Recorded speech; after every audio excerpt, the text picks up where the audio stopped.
Hello दोस्तों, अगर मैं तुमसे कहूं कि तुम जितना पैसा कमाते हो उससे ज्यादा इम्पोर्टेंट है कि तुम उसे कैसे संभालते हो, तो क्या तुम यकीन करोगे? क्योंकि सच्चाई यह है कि दुनिया में लाखों लोग हैं जो हर महीने पैसा कमाते हैं लेकिन फिर भी कभी अमीर नहीं बन पाते, और कुछ लोग कम कमा कर भी फाइनेंशियल फ्री हो जाते हैं। क्यों? क्योंकि ये खेल इनकम का नहीं, इंटेलिजेंस का है। आपकी आदतें, आपकी सोच, आपके डिसीजंस यही तय करते हैं कि पैसा आपके पास रहेगा या आपसे दूर भागेगा। आपने देखा होगा, कुछ लोग पैसा आते ही खर्च कर देते हैं, कुछ लोग बचाते हैं और कुछ लोग पैसे को अपने लिए काम करवाते हैं। लेकिन सबसे अद्भुत बात यह है कि ज्यादातर लोगों को ये पता ही नहीं होता कि वो गलती क्या कर रहे हैं। वो बजट नहीं बनाते, कोई प्लानिंग नहीं करते, कोई उनके पास क्लियरिटी नहीं होती, बस एक एंडलेस साइकिल में घूमते रहते हैं। कमाओ खर्च करो, कमाओ खर्च करो, और बार बार इसी साइकिल को रिपीट करते रहो। और धीरे धीरे साल बीतते जाते हैं, उम्र निकलती जाती है, लेकिन फाइनेंशियल फ्रीडम सिर्फ सपना बनकर रह जाता है। लेकिन अगर आज तुम ये समझ लो कि पैसा कैसे काम करता है, तुम्हारा दिमाग पैसे के साथ क्या करता है और कैसे तुम अपने पैसे को कंट्रोल कर सकते हो, तो तुम सिर्फ पैसा नहीं कमाओगे, तुम अपनी पूरी फाइनेंशियल लाइफ बदल दोगे। द साइकोलॉजी ऑफ मनी की ये बुक समरी सिर्फ एक समरी नहीं है, ये एक ब्लूप्रिंट है। जीरो से क्लियरिटी तक, कंफ्यूजन से कंट्रोल तक, और स्ट्रगल से फ्रीडम तक। तो खुद से एक सवाल पूछो, क्या तुम वही जिंदगी जीना चाहते हो जहाँ पैसा हमेशा कम पड़ता है, या वो जिंदगी जहाँ पैसा तुम्हारे लिए काम करता है? क्योंकि आज से तुम्हारा हर डिसीजन तुम्हारा फ्यूचर तय करेगा। तो आइए शुरू करते हैं chapter 1, the importance of financial intelligence. हम बचपन से ये मानकर चलते हैं कि ज्यादा कमाओ और अमीर बनो, लेकिन असल दुनिया में कुछ और ही सच उजागर होता है कि आप जैसा सोचते हो कि सबकी लाइफ सेट है, लेकिन अंदर की सच्चाई कुछ अलग है। क्योंकि बहुत से लोगों की फाइनेंशियल लाइफ अनस्टेबल है, उनके पास कोई इमरजेंसी फंड नहीं है, पैसा बस उनके पास आता है और वो खर्च करते हैं। यही जिंदगी का उनका साइकिल है। उनके पास सेविंग लगभग जीरो है, मतलब पैसा दिखता तो है पर स्टेबिलिटी नहीं है। और यही लेखक एक सच्चाई को उजागर करते हैं जो चुनौती बन के सामने खड़ी होती है। फर्स्ट, इमरजेंसी सेविंग का न होना। अगर आज आपकी कोई इमरजेंसी आ जाए तो क्या आप तैयार हो? क्योंकि ज्यादातर लोग इमरजेंसी के लिए तैयार नहीं होते। सेकेंड, पैचेक टू पैचेक लाइफ, यानी हर महीने इनकम आती है और खत्म हो जाती है, ग्रोथ लगभग जीरो, फ्यूचर लगभग धुंधला सा होता है। थर्ड, बजट का ना होना। आप खर्च करते हो लेकिन ट्रैक नहीं करते, और जिसका परिणाम होता है कि पता ही नहीं होता कि पैसा कहाँ गया। फोर्थ, डेट का जाल, क्रेडिट कार्ड्स का लोन, उनका भारी भरकम इंटरेस्ट धीरे धीरे बढ़ता जाता है, और जिसके कारण आप धीरे धीरे फ्यूचर इनकम को भी आज ही खर्च कर देते हो। फिफ्थ, फाइनेंशियल चिंता। फाइनेंशियल फ्रीडम न होने के कारण चिंता बढ़ती जाती है। अगर जॉब चली गई तो, अगर इमरजेंसी आ गई तो। ये स्ट्रेस सिर्फ पैसों की कमी नहीं है, क्लियरिटी की कमी से आता है। तो सवाल उठता है कि फाइनेंशियल इंटेलिजेंस क्या है? ये ज्यादा पैसा कमाना नहीं है, ये है पैसे को समझना, संभालना और बढ़ाना। लेखक कहते हैं कि फाइनेंशियली इंटेलिजेंट व्यक्ति बिल समय पर पे करता है, गुड और बैड डेप्ट समझता है, बजट्स को फॉलो करता है, अपने शॉर्ट और लॉन्ग टर्म गोल्स को बनाकर रखता है और लगातार सीखता रहता है। ये अवेयरनेस है। और फाइनेंशियल इनरिस्पॉन्सिबल व्यक्ति ना कोई सेविंग करता है, ना कोई प्लानिंग करता है, और दूसरों को देखकर खर्च करता है। ये शॉर्ट टर्म के लिए खुशी तो देता है, लेकिन लॉन्ग टर्म स्ट्रेस का कारण बनता है। लेकिन जब आप फाइनेंशियल इंटेलिजेंसी के साथ जीवन जीते हो तो आप नए इनकम के रिसोर्स खोजते हो। आपको पता होता है कि पैसा कहाँ जा रहा है, आपको इमरजेंसी से डर नहीं लगता, और पैसा आपके लिए काम करता है। आप इंस्टेंट खुशी को छोड़कर फ्यूचर को प्लान करते हो, आप रिस्क ले सकते हो, आपका फ्यूचर श्योर हो जाता है। तो सवाल है कि इसे शुरू कैसे करें? इसके लिए लेखक कुछ स्टेप सुझाते हैं। फर्स्ट, स्मार्ट गोल्स, यानी तुम्हारा गोल साफ और क्लियर होना चाहिए। ऐसा नहीं कि मुझे अमीर बनना है, बल्कि सही तरीका है मुझे 1 साल में 1 लाख बचाने हैं। स्मार्ट का हर एक वर्ड आपको एक सीख देता है। एस का मतलब है क्या करना है, स्पेसिफिक। एम, मेजरेबल, कितना करना है। ए, अचीवेबल, पॉसिबल है या नहीं। आर, रिलेवेंट, तुम्हारे काम का है या नहीं। टी, टाइम बाउंड, कब तक करना है। सेकंड, फाइनेंशियल प्लान, कि तुम्हारे पैसे का फ्लो कैसा होना चाहिए। जो लोग स्मार्ट नहीं होते उनके पैसे का फ्लो कुछ ऐसा होता है, पहले वो कमाते हैं, फिर खर्च करते हैं, फिर सेविंग करते हैं, फिर इन्वेस्ट करते हैं। लेकिन जो लोग स्मार्ट होते हैं वो पहले कमाते हैं, फिर सेविंग करते हैं, फिर इन्वेस्ट करते हैं और फिर खर्च करते हैं। इसीलिए जो बचे वो मत बचाओ, पहले बचाओ फिर खर्च करो। थर्ड, गुड डेब्ट एंड बैड डेट को समझना। गुड डेट यानी अच्छा कर्ज जो फ्यूचर में पैसा बनाए, जैसे एजुकेशन लोन, बिजनेस लोन, ये इन्वेस्टमेंट है। बैड डेट बुरा कर्ज जो पैसा खत्म करे, ईएमआई पर आईफोन लेना, क्रेडिट कार्ड का अननेसेसरी खर्च करना, ये तुम्हें गरीब बनाता है। फोर्थ, तुम्हारी चाहत और जरूरत के बीच का फर्क समझना। फिफ्थ, पे योरसेल्फ फर्स्ट। इसका मतलब है सबसे पहले खुद को पैसा दो। और गलती क्या होती है कि हम पहले खर्च करते हैं फिर सेविंग करते हैं, जबकि सही तरीका है पहले सेविंग करें फिर खर्च करें। 6, इमरजेंसी फंड। ये वो पैसा है जो सिर्फ मुश्किल समय के लिए होता है। ये कम से कम आपके 1 माह के खर्च का 6 गुना होना चाहिए, यानी 6 महीने का खर्च आपके पास पहले से हो। अगर आपके महीने का खर्च 10,000 है तो आपका इमरजेंसी फंड 60,000 होना ही चाहिए। ये तब काम आता है जब आपकी जॉब चली जाए, आपको कोई मेडिकल इमरजेंसी आ जाए या कोई अचानक खर्च बढ़ जाए, या आपको तनाव से बचाता है। 7, अपनी लाइफ जियो। किसी से तुलना मत करो, क्योंकि सबसे भयावह ये है कि हम दूसरों से तुलना करते हैं। वो कार ले आया और तुम भी ईएमआई पर ले लो, वो आईफोन ले आया तुम भी ईएमआई पर खरीद लो। ये फाइनेंशियल ट्रैप है, क्योंकि हर इंसान की इनकम, लाइफ और सिचुएशन अलग होती है। इसीलिए अपनी रेस दौड़ो, दूसरों की नहीं। इसीलिए पैसा कमाना शुरुआत है, लेकिन पैसा संभालना असली खेल है। तुमने समझ लिया है कि पैसा कैसे संभालना है, लेकिन अगला सवाल और भी गहरा है, जानेंगे अगले अध्याय में। Chapter 2, the role of psychology in financial management. हम में से ज्यादातर लोग मानते हैं कि पैसा मैथ है, जोड़ो घटाओ सेव करो, लेकिन असली खेल यहाँ नहीं है। असली खेल है आप कैसे सोचते हो, महसूस करते हो और फैसले लेते हो। आपके हाथ में पैसा है, लेकिन दिमाग में कंफ्यूजन, खर्च करूं या बचाऊं। यही वो जगह है जहां साइकोलॉजी काम करती है, क्योंकि 2 लोग एक जैसी इनकम कमाते हैं, लेकिन एक अमीर बनता है, दूसरा स्ट्रगल करता रहता है। फर्क सिर्फ सोच का है। अब हम देखते हैं वो इनविजिबल प्रॉब्लम्स जो लोग समझ ही नहीं पाते। फर्स्ट, मैं मैथ में वीक हूँ। बहुत से लोग कहते हैं मुझे नंबर्स समझ नहीं आते, इसलिए वो फाइनेंस इग्नोर कर देते हैं। लेकिन सच ये है, कैलकुलेटर हर कोई चला सकता है। प्रॉब्लम मैथ नहीं, बिहेवियर है। सेकंड, मनी और आइडेंटिटी। बहुत से लोग अपनी वैल्यू को पैसे से जोड़ लेते हैं। मेरे पास पैसा है तो मैं सक्सेसफुल हूँ, मेरे पास पैसा नहीं है तो मैं फेलियर हूँ। ये सोच गलत डिसीजन करवाती है। Third, emotional decisions. जब हम दिमाग से नहीं दिल से फैसले लेते हैं तो हम गलत जगह पैसा खर्च कर देते हैं। इसे ऐसे समझो, जैसे ही हम स्ट्रेस में हैं तो हम ऑनलाइन शॉपिंग करना शुरू करते हैं। दुख में हैं तो बाहर जाकर किसी रेस्टोरेंट में खाना खा लिया, महंगी चीजें खरीद ली, किसी प्रेशर में लग्जरी चीजें ले ली किसी को दिखाने के लिए। उस टाइम हमें सब कुछ अच्छा लगता है, लेकिन बाद में पछतावा होता है, क्योंकि तब पैसा लॉजिक से नहीं इमोशन से खर्च होता है। Fourth, lack of self awareness. लोगों को पता ही नहीं होता कि वो कितना कमाते हैं, कितना खर्च करते हैं और क्यों खर्च करते हैं, और यही सबसे भयावह है। लेकिन असली समाधान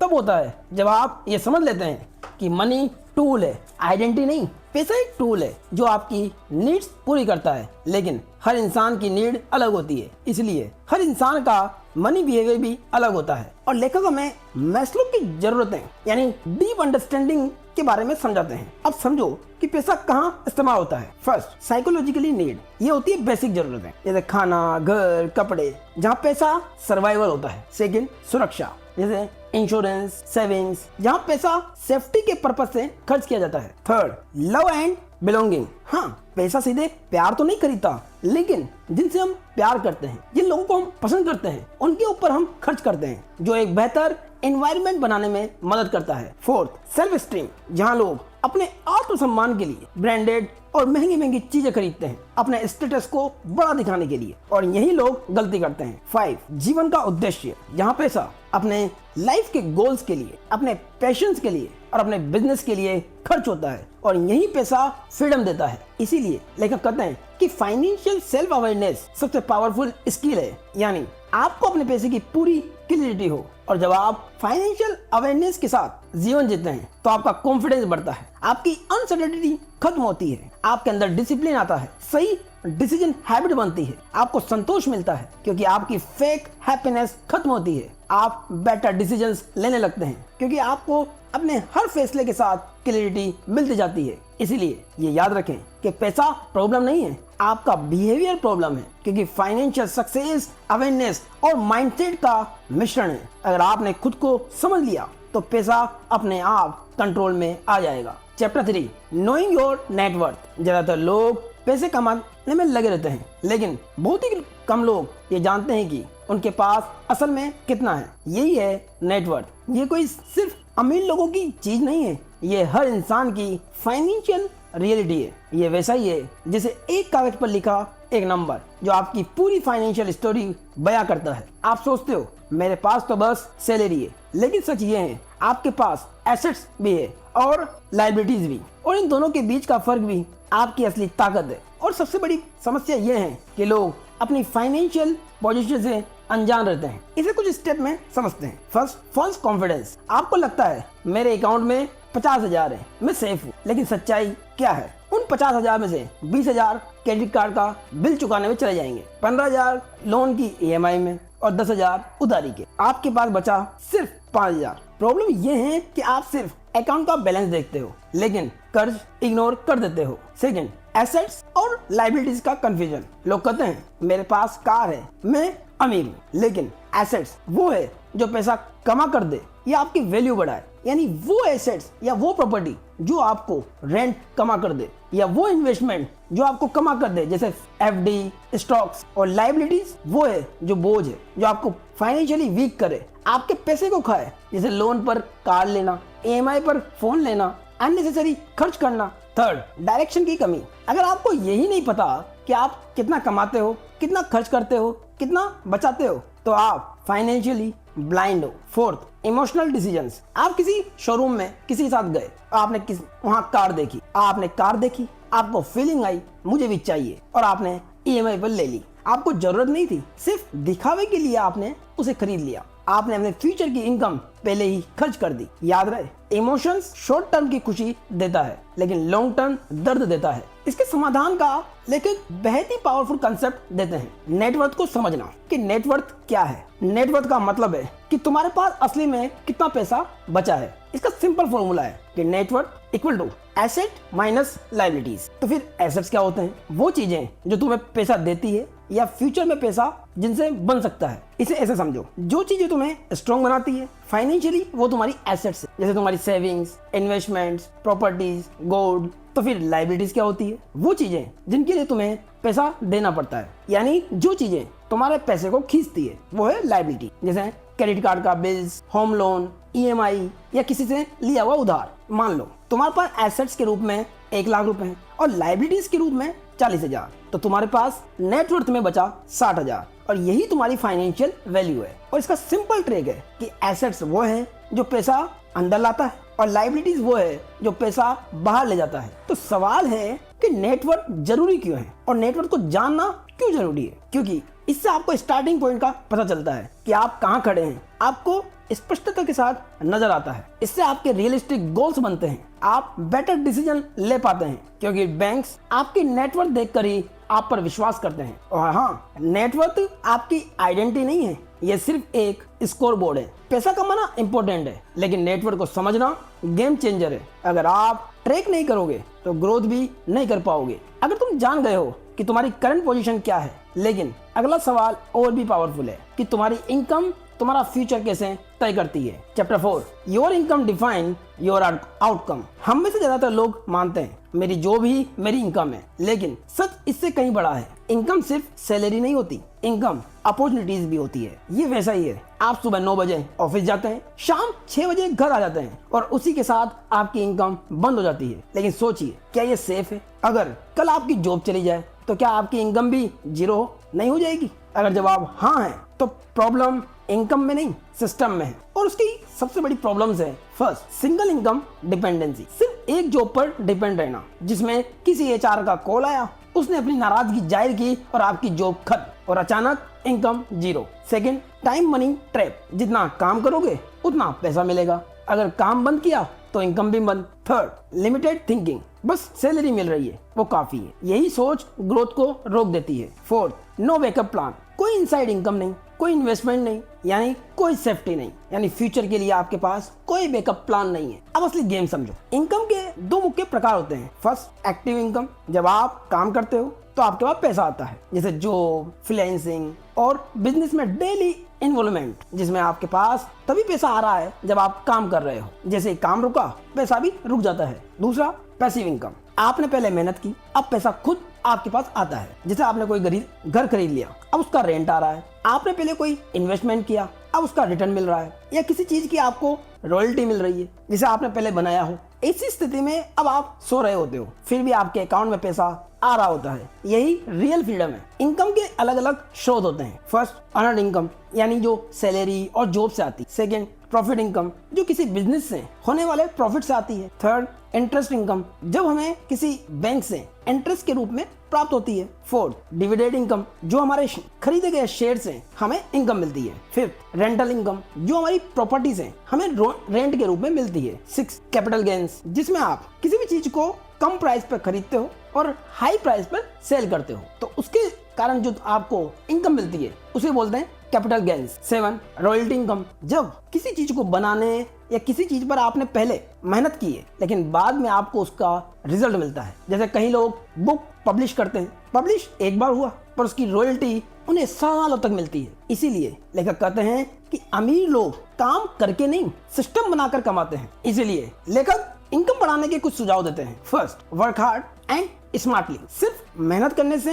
कुछ नहीं होता, सही काम पर मेहनत करना जरूरी है। ये वैसा ही है कि आप पूरे दिन बिजी रहें लेकिन कुछ सीखें नहीं, बल्कि सही तरीका है कि आप अपना समय नई नई स्किल को सीखने पे लगाएं। आप बिजी नहीं, प्रोडक्टिव बनो। सेकंड, हाई वैल्यू स्किल्स, ऐसी स्किल्स सीखो जिसकी मार्केट में डिमांड हो, जैसे सेल्स, टीच, टेक या कोई digital skills, video editing, marketing, freelancing. क्योंकि स्किल्स पैसा कमाने की मशीन से जितनी ज्यादा स्ट्रॉन्ग स्किल होगी उतनी ज्यादा इनकम होगी। थर्ड, साइड हसल, अपनी एक्स्ट्रा इनकम का सोर्स तैयार करें। एक एक्स्ट्रा काम शुरू करें जॉब के साथ, चाहे वो फ्रीलांसिंग हो, यूट्यूब हो, ऑनलाइन सेलिंग हो या पार्ट टाइम वर्क हो। फोर्थ, इन्वेस्ट योर मनी, अगर पैसा सिर्फ बैंक में पड़ा है तो वो ग्रो नहीं करेगा। अगर आपके बैंक में 50,000 पड़े तो उसी को इन्वेस्ट कर दो FD में, अब वो पैसा खुद पैसा बनाएगा। 5, सेल अनयूज्ड आइटम, घर में पड़ी बहुत सारी चीजें जो यूज नहीं हो रही होती है, जैसे पुराने फोन, कपड़े, फर्नीचर्स, गैजेट्स, उन्हें बेच दो क्योंकि ये सब डेड मनी है।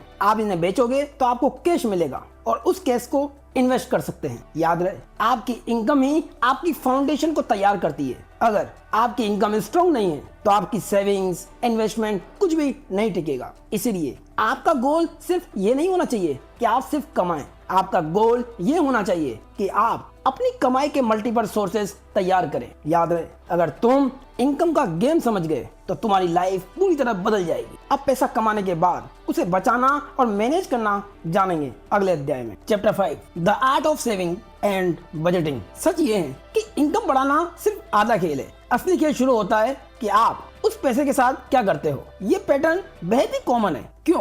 क्योंकि लोगों के पास अर्निंग है लेकिन सिस्टम नहीं, और यही जगह है जहाँ बजटिंग और सेविंग आपकी जिंदगी बदलते हैं। लेकिन इसमें जो सबसे बड़ी चुनौती का सामना करना पड़ता है वो है पैसा तो आता है पर बचता नहीं। सबसे बड़ा फ्रस्ट्रेशन ही यही है। लोग सोचते हैं जब ज्यादा कमाऊंगा तब सेव करूंगा, लेकिन सच्चाई इससे बिल्कुल उलट है। क्योंकि अगर आप अभी नहीं बचा पा रहे तो बाद में भी नहीं बचा पाओगे। ये वैसा ही है, नो बजट नो कंट्रोल। बिना बजट के पैसा ऐसा है जैसे बिना ब्रेक की गाड़ी, और उसका परिणाम होता है आप ओवर स्पेंडिंग करते हैं, गिल्ट करते हैं और स्ट्रेस में रहते हैं। और आपकी सेविंग आपके इमोशन के अकॉर्डिंग चलती है। जैसे ही आपका मूड खराब होता है आप शॉपिंग करना शुरू कर देते हैं, आपको बोरियत महसूस होती है आप जंक फूड खाना शुरू करते हैं, क्योंकि आपका पैसा आपके इमोशंस पे खर्च होता है, लॉजिक से नहीं। और सबसे बड़ा ट्रैप कि मैं डिजर्व करता हूँ, हर छोटी खुशी को एंजॉय करने पर खर्च करना। और जब आप अपनी डिजर्व करता हूँ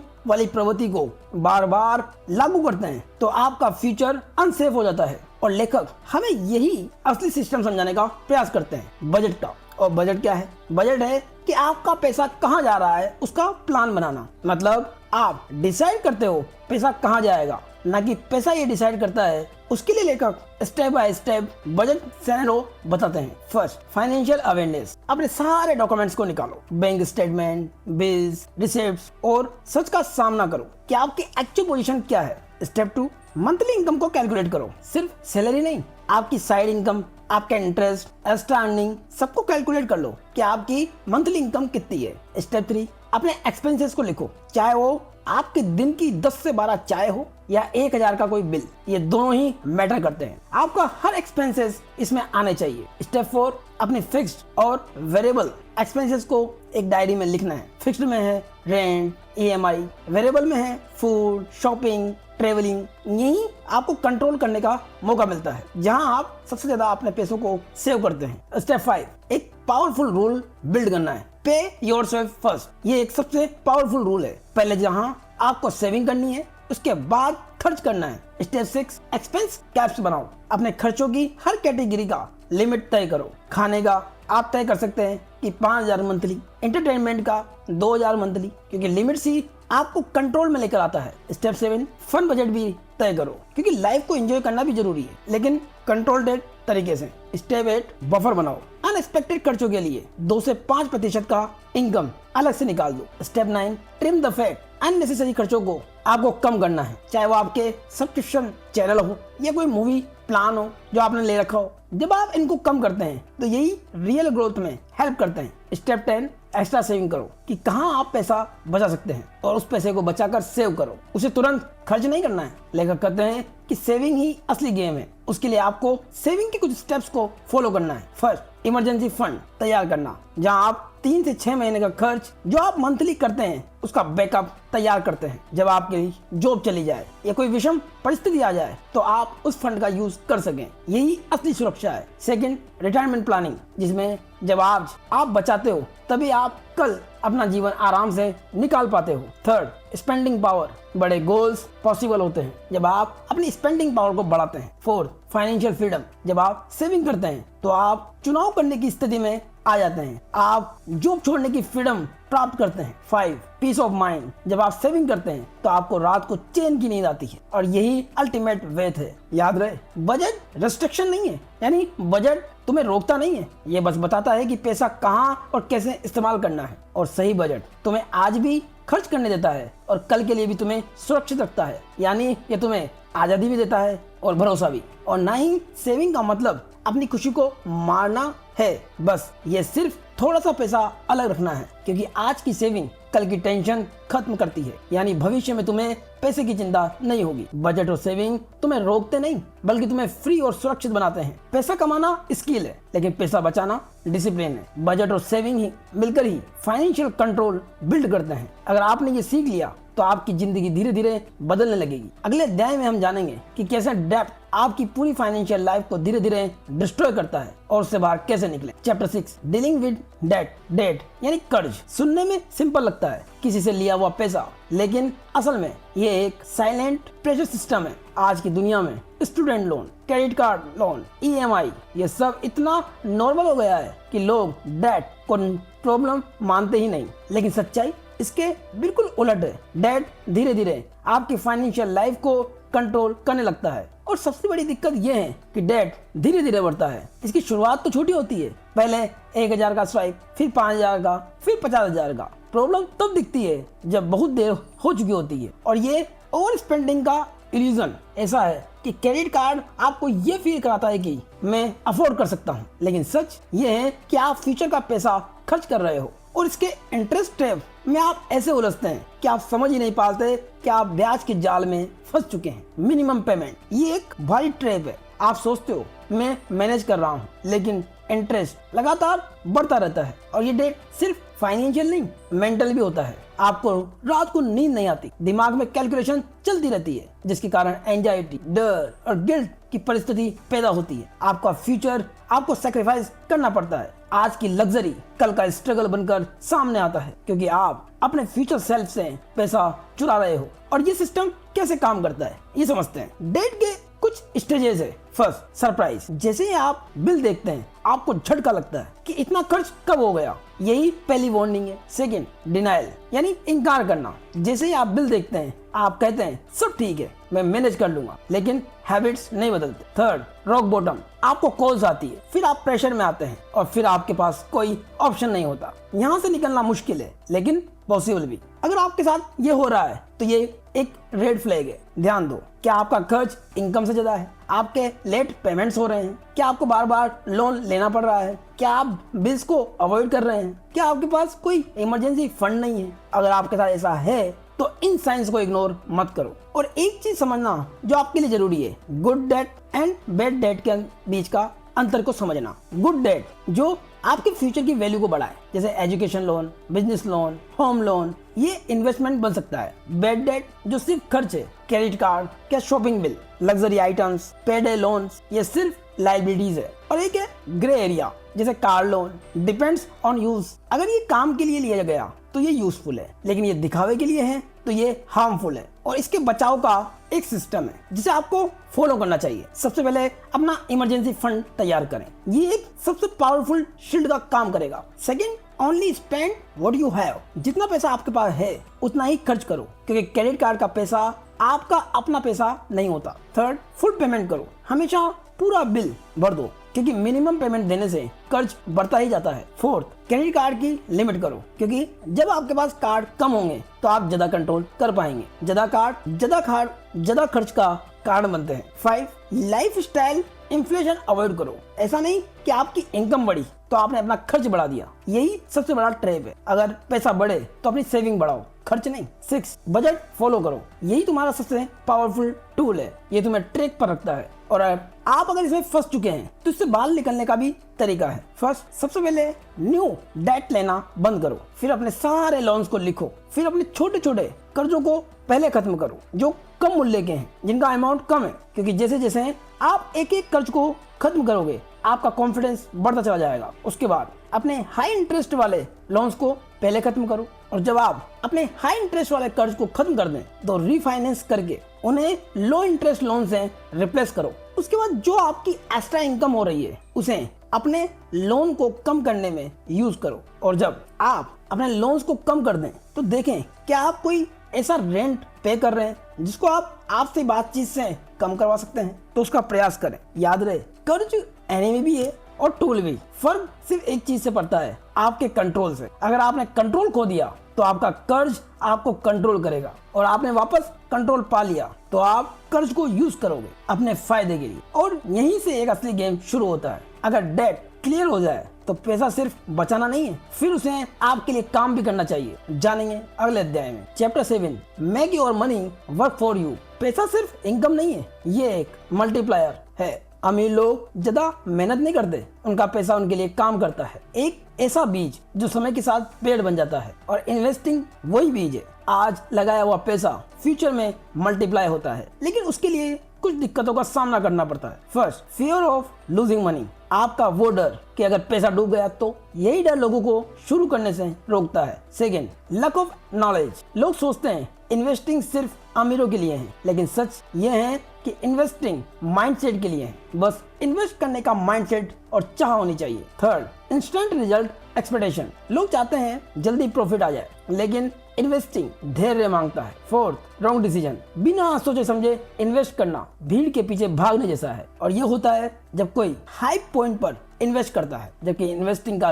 रूल है सस्ता खरीद कर महंगा बेचना। अब लेखक हमें समझाते हैं कि इन्वेस्टिंग क्या है और कैसे काम करता है। इन्वेस्टिंग का मतलब है कि आज पैसा लगाना ताकि फ्यूचर में ज्यादा मिल सके, यही ग्रोथ का सिस्टम है। तो सवाल है कि इन्वेस्टिंग इतना पावरफुल क्यों है? क्योंकि आप इन्वेस्ट करके एक इनकम सोर्स को मल्टीपल इनकम सोर्सेज में जनरेट कर पाते हो, और वो होता है इन्वेस्टिंग से। अगर आपका पैसा सिर्फ रखा रहेगा तो वो किसी काम का नहीं और उसकी वैल्यू घटेगी, लेकिन जैसे ही आप उस पैसे को इन्वेस्ट करते हैं उसकी वैल्यू बढ़ती है। इन्वेस्टमेंट से आपका रिटायरमेंट सिक्योर होता है, जब आप काम करना बंद कर चुके होते हैं, लेकिन आपका पैसा आना फिर भी बना रहता है। इन्वेस्टिंग से आपके पैसे की क्षमता बढ़ती है, आपकी पर्सनली ग्रोथ होती है। लेखक कहते हैं कि हर व्यक्ति की जोखिम सहने की क्षमता अलग अलग होती है, क्योंकि हर इंसान अलग होता है। और उन व्यक्तियों की कैटेगरी 3 तरह की होती है। एक होता है एग्रेसिव, जो हाई रिस्क पे खेलता है और हाई रिटर्न हासिल करता है। एक होता है मॉडरेट, जो बैलेंस होकर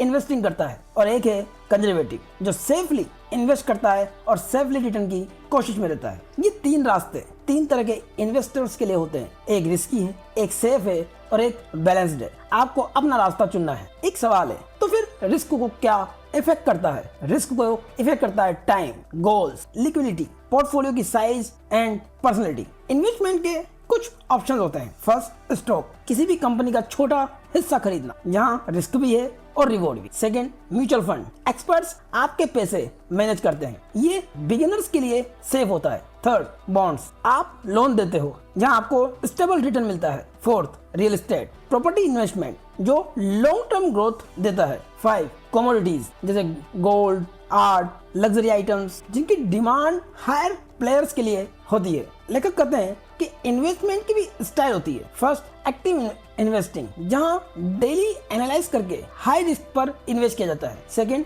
पैसिव इन्वेस्टिंग जहां लॉन्ग टर्म को ध्यान रखकर इन्वेस्ट किया जाता है और कम तनाव के साथ जीवन जिया जाता है। बाय एंड होल्ड, खरीदो होल्ड करो। फोर्थ, डाइवर्सिफिकेशन, अपने पैसों को एक जगह न लगाकर कहीं जगह पर इन्वेस्ट करना। ये वैसा ही है जैसे सभी अंडों को एक टोकरी में न रखकर अलग अलग टोकरी में रखना। इन्वेस्टिंग के कुछ गोल्डन रूल है, जैसे प्लान बनाओ फिर इन्वेस्ट करो। अगर आप प्लान बनाकर इन्वेस्ट नहीं करेंगे तो आप अपना पैसा लूज करेंगे। रिस्क को समझो, क्योंकि जितना आप सह सकते हो उतना ही रिस्क लो, यानी जितना आप नुकसान झेल सको उतना ही इन्वेस्ट करना है। इन्वेस्टिंग की दुनिया का एक रूल ये है कि आपके पास लिक्विड होना चाहिए, यानी आपके पास इमरजेंसी फंड का होना भी जरूरी है। और हमेशा थोड़ा थोड़ा इन्वेस्ट करो और किसी भी स्कैम से बचो। और याद रहे, पैसा सिर्फ कमाने की चीज नहीं है, बढ़ाने की मशीन है। जो इसे समझ गया वही फाइनेंशियली फ्री यानी आर्थिक रूप से स्वतंत्र बनता है। लेकिन पैसा बढ़ाने से पहले ये जानना जरूरी है कि लोग सबसे बड़ी फाइनेंशियल मिस्टेक कहाँ करते हैं। जानेंगे अगले अध्याय में। Chapter 8, crucial money mistakes. पैसे का खेल सिर्फ ये नहीं है कि आप क्या करते हो, बल्कि ये भी है कि आप क्या नहीं करते। कई लोग सही चीजें जानते हैं लेकिन गलत आदतें छोड़ नहीं पाते। ये वैसा ही है जैसे डायरी में बजट लिखना है लेकिन अगले दिन अपनी लत की वजह से शॉपिंग करना नहीं छोड़ पाना। ये गैप फाइनेंशियल स्ट्रगल बनाता है। इस अध्याय में हम वही जानेंगे कि कैसे इनविजिबल मिस्टेक्स यानी छुपी हुई गलतियां जो साइलेंटली आपकी ग्रोथ को रोकती है। जिसमें पहली मिस्टेक है इमरजेंसी फंड का ना होना। जब कोई संकट आता है तब पता चलता है कि आपके पास बैकअप नहीं है। फिर क्या होता है? कर्ज बढ़ता है, यही सबसे बड़ी गलती है। दूसरा, कर्ज को इग्नोर करना, अभी नहीं बाद में देखेंगे। लेकिन डेट खुद खत्म नहीं होता, वो बढ़ता चला जाता है, इंटरेस्ट बढ़ता है, पेनल्टी बढ़ती है और ये सब मिलकर ही सिचुएशन को खराब करते हैं। थर्ड, बजट फॉलो न करना। आपके पास प्लान है लेकिन डिसिप्लिन नहीं, इसीलिए पैसा आता है और कंट्रोल के बिना चला जाता है, क्योंकि बिना बजट के ये दिशाहीन जैसा है। फोर्थ, इंश्योरेंस को इग्नोर करना। लोग सोचते हैं कि इंश्योरेंस अननेसेसरी एक्सपेंस है, लेकिन रियलिटी ये है कि इंश्योरेंस सुरक्षा का एक आधार है। बिना इंश्योरेंस आपको किसी बड़ी फाइनेंशियल रिस्क में डाल सकता है। 5, सेविंग प्लान का ना होना। सेविंग के बारे में सोचते ही आदमी की पहली सोच होती है बाद में देखेंगे, लेकिन सच्चाई ये है अगर आपकी फ्यूचर की प्लानिंग नहीं होगी तो ये तनाव का कारण बनेगा। 6, लाइफ स्टाइल इन्फ्लेशन। ये वैसा ही है कि जैसे ही आपकी इनकम बढ़ी आपके खर्च बढ़ना शुरू हो जाते हैं और आपकी सेविंग पहले की जैसी ही बनी रहती है और इस वजह से आपकी ग्रोथ भी जीरो होती है। जबकि होना यह था कि जैसे ही आपका इनकम बढ़े आपके सेविंग वाला कॉलम बढ़ना चाहिए। 7, अपने पार्टनर से मनी डिस्कस ना करना, क्योंकि जब आप अपने पार्टनर से मनी के बारे में डिस्कस नहीं करते तो एक शांति के साथ मिसअंडरस्टैंडिंग बढ़ती चली जाती है, क्योंकि आपकी फाइनेंसी आपके रिलेशनशिप को डायरेक्ट इनडायरेक्ट कंट्रोल करती है और यही आपके बीच कनेक्शन का काम भी करती है। 8, अगर आपकी इनकम का एक ही सोर्स है तो ये हाई रिस्क है। जैसे कि अगर आपकी इनकम का सोर्स सिर्फ आपकी जॉब है और आपकी जॉब गई तो आपकी इनकम भी जीरो हो जाएगी। 9, इम्पल्स बाइंग। आप चीजों को इमोशन से खरीदते हैं, जब आपको जरूरत नहीं होती तब भी आप सिर्फ अपनी भावनाओं को ध्यान में रखते हुए या आपकी चाह होने पर अननेसेसरी चीजों को खरीद लेते हैं, तो ये भी आपके कर्ज का कारण बनती है, क्योंकि तब आपका लॉजिक बाद में आता है और आपके इमोशन के कारण आप एक ट्रैप में उलझे रहते हैं। तो अब सवाल है कि इन गलतियों से कैसे बचें। उसके लिए लेखक का कुछ सुझाव है। First, awareness. सबसे पहले पहचानो कि तुम कौन सी मिस्टेक्स लगातार करते आ रहे हो। सेकंड, सिस्टम बनाओ, बजट तैयार करो, उसको ट्रैकिंग करो, सेविंग का प्लान बनाओ, ये सब सिस्टम है। Third, discipline. याद रहे पैसा इमोशन से नहीं डिसिप्लिन से चलता है। Fourth, delay gratification. इस वाले माइंडसेट से बाहर निकलो कि अभी नहीं बाद में करेंगे, क्योंकि जैसे ही आप इस माइंडसेट से निकलकर आप एक्शन लेने वाले मोड में आते हैं तो आप रिच माइंडसेट में आ जाते हैं। जब कोई इंसान कुछ खरीदने से पहले रुकता है और सोचता है, ये कंट्रोल है अपने ऊपर। क्योंकि याद रहे, पैसा खोने का सबसे बड़ा कारण गलत डिसीजन नहीं बल्कि रिपीटेड मिस्टेक्स है। अगर आप ये मिस्टेक्स रोक लेते हो तो आपकी फाइनेंशियल ग्रोथ ऑटोमेटिक हो जाएगी। लेकिन सिर्फ गलतियों को अवॉइड करना काफी नहीं है, असली सवाल है फाइनेंशियल फ्रीडम तक पहुंचा कैसे जाए। जानेंगे अगले अध्याय में। Chapter 9 the ultimate steps to financial independence. हर इंसान फाइनेंशियल फ्रीडम चाहता है, लेकिन सच ये है कि ज्यादातर लोग कभी वहां तक पहुंच ही नहीं पाते। क्यों? क्योंकि वो उसका रोड मैप नहीं जानते। ये वैसा ही है कि एक इंसान बहुत मेहनत करता है लेकिन बिना किसी दिशा के। उसके पास मेहनत है लेकिन क्लियरिटी नहीं, और बिना क्लियरिटी फाइनेंशियल सक्सेस सिर्फ सपना बनकर रह जाता है।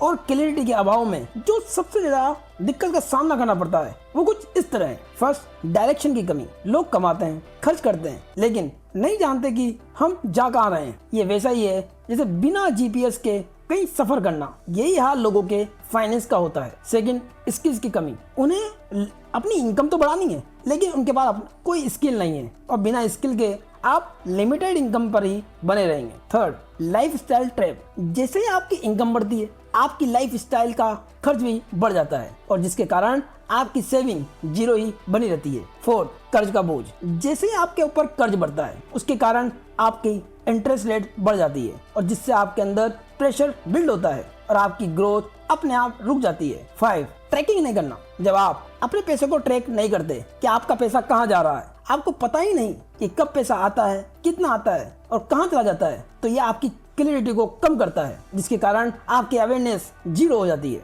और इसी सब के समाधान के लिए लेखक कुछ स्टेप बताते हैं। Step 1, now your current position. सबसे पहले अपनी रियलिटी को देखो कि आपकी नेटवर्थ कितनी है, आपकी इनकम क्या है और आपके खर्चे क्या है। इन्हें आप लिख लें। जैसे ही आपके पास क्लियरिटी आती है आप एक पावर को फील करते हैं। Step 2, define your goals. तुम कहाँ जाना चाहते हो, तुम्हें कितनी इनकम चाहिए और तुम कब रिटायरमेंट लेना चाहते हो, और तुम्हें कितनी वेल्थ बनानी है, ये तय करो, क्योंकि बिना गोल्स के बिना डायरेक्शन में चलने जैसा है। स्टेप 3, हाई इनकम स्किल सीखो, क्योंकि जब आपके पास स्किल होगी तो आपकी इनकम बढ़ेगी। जितनी आपकी स्किल स्ट्रॉन्ग होगी उतनी ही आपकी अर्निंग स्ट्रॉन्ग होगी। अपनी स्किल पर इन्वेस्ट करो, पैसा खुद आएगा। Step 4, live below your means. जितना आप कमाओ उससे कम खर्च करो। यही गोल्डन रूल है, क्योंकि आपकी सिंपलिसिटी ही आपकी स्ट्रेंथ बनेगा। स्टेप 5, पे डेट एंड पे योरसेल्फ। पहले अपने कर्जों को क्लियर करो, फिर खुद के ऊपर खर्च करो, क्योंकि आपकी सेविंग ही आपका फ्यूचर बनाती है और वो आपको स्वतंत्र करती है। Step 6, track everything. हर खर्च को लिखो, क्योंकि आपकी अवेयरनेस आपको कंट्रोल में रखता है। Step 7, invest early. आपका टाइम ही आपका सबसे बड़ा एसेट है। जितना आप अपने ऊपर इन्वेस्ट करेंगे उतना ही आप ग्रोथ करेंगे। Step 8, learn for expert. अपना कोई मेंटोर ढूंढो जिससे आप सीख सके। बुक्स पढ़ो, किसी एक्सपीरियंस व्यक्ति के संपर्क में आओ, उससे बॉन्डिंग बनाओ, उससे सीखो, क्योंकि लर्निंग ही असली ग्रोथ है। ग्रोथ का कोई शॉर्टकट नहीं है, लेकिन एक सही दिशा है। Step 9, never stop learning. याद रहे, फाइनेंस लाइफ लॉन्ग गेम है। जो सीखता रहेगा वही जीतता रहेगा। इसीलिए याद रहे, फाइनेंशियल फ्रीडम कोई मैजिक नहीं है, यह स्टेप का गेम है, क्योंकि कंसिस्टेंसी ही सक्सेस का मैजिक है। अगर आप सीखते रहोगे, डिसिप्लिन में रहोगे और सही डिसीजन लोगे तो फाइनेंशियल फ्रीडम निश्चित है। इसलिए आज लिखो कि तुम्हारा फाइनेंशियल गोल क्या है। तो अब तुम जान चुके हो पैसा क्या है, पैसे काम कैसे करता है और कैसे तुम्हारी हर आदत तुम्हारा फ्यूचर बन रही है। लेकिन असली सवाल अभी भी वही है, क्या तुम बदलोगे? क्योंकि नॉलेज को जानना और उसको सुनना आसान है, लेकिन उसे अप्लाई करना उतना ही मुश्किल है, क्योंकि यही असली डिफरेंस बनाता है। आज के बाद जब तुम्हारे हाथ में पैसा आएगा तुम उसे वैसे ही खर्च करोगे जैसे पहले करते थे, या हर डिसीजन सोच समझ के लोगे? क्योंकि याद रखना, अमीर लोग अलग काम नहीं करते, वो वही काम अलग तरीके से करते हैं जो उन्हें उनकी लाइफ में ग्रोथ में हेल्प करे। छोटे छोटे डिसीजन लेने का, रोज का 100 रुपए बचाने का डिसीजन, अपनी भावनाओं पर कंट्रोल करके अननेसेसरी खर्चों से बचने का डिसीजन, एक सही इन्वेस्टमेंट शुरू करने का डिसीजन। यही छोटे छोटे कदम धीरे धीरे तुम्हारी भी जिंदगी बदल सकते हैं। और जब तुम यही डिसीजन लेना शुरू करते हो तो तुम्हारी पूरी जिंदगी बदल देते हैं एक दिन। फिर तुम पीछे मुड़ के देखोगे और रियलाइज करोगे ये बदलाव एक बड़े डिसीजन से नहीं बल्कि छोटे छोटे डिसिप्लिन चॉइस से आया था। तो अब चॉइस तुम्हारे हाथ में है, या तो वही पुरानी लाइफ रिपीट करो जहाँ पैसा हमेशा कम पड़ता है, या एक नई लाइफ बनाओ जहां पैसा तुम्हारे कंट्रोल में हो, क्योंकि फाइनेंशियल फ्रीडम किसी एक दिन नहीं आती, ये हर दिन के डिसीजन से बनती है। और याद रखना, पैसा सिर्फ नंबर्स नहीं है, ये तुम्हारी फ्रीडम है, तुम्हारा कंट्रोल है, तुम्हारी लाइफ है। तो शुरू करो आज से, अभी से, क्योंकि तुम्हारा फ्यूचर तुम्हारे आज के फैसलों से तय होगा। और दोस्तों, वीडियो पसंद आया हो तो लाइक करें, कमेंट करें, चैनल को सब्सक्राइब करें और हाई बटन पर क्लिक करें। धन्यवाद।